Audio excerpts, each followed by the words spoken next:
Nous sommes en ligne avec Raphaël Vauconsant. Bonjour, merci d'être avec nous. Vous êtes responsable des relations extérieures de l'ONG Vision du Monde.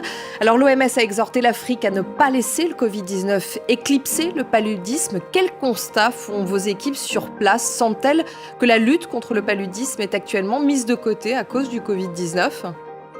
Oui, bonjour. Effectivement, en cette journée mondiale de lutte contre le paludisme, en tant que Vision du Monde, en tant qu'ONG de solidarité internationale venant en aide aux enfants les plus vulnérables, souhaite avec l'OMS tirer la sonnette d'alarme sur ce constat effrayant, car en temps normal, ce sont toutes les 2 minutes un enfant meurt des conséquences du paludisme, un chiffre qui effraie et qui appelle donc à une mobilisation massive, car nous savons effectivement que ce sont les moins de 5 ans qui sont les plus vulnérables et les plus exposés face à cette maladie infectieuse transmise par les moustiques, et que ces enfants représentent 67% des décès à travers le monde.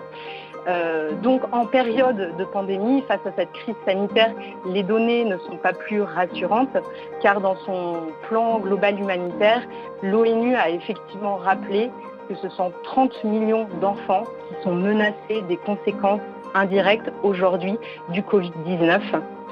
Donc effectivement, dans les contextes fragiles, l'insécurité alimentaire va provoquer une hausse au moins de 40% des cas de malnutrition infantile, et qui dit malnutrition, dit, on sait bien, affaiblissement des enfants, et enfants affaiblis, plus la force de lutter contre des maladies telles que le paludisme.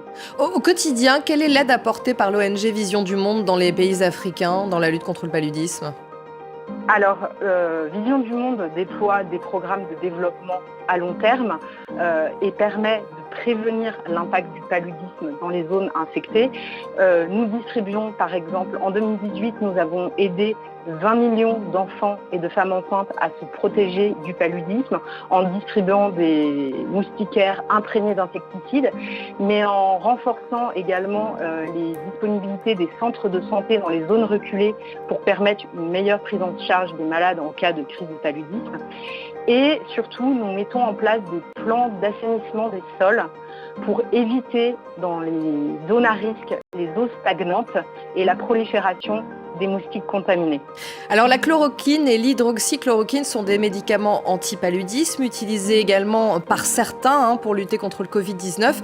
Est-ce qu'on peut craindre, notamment dans les centres de santé des différents pays d'Afrique, une pénurie de ce médicament ?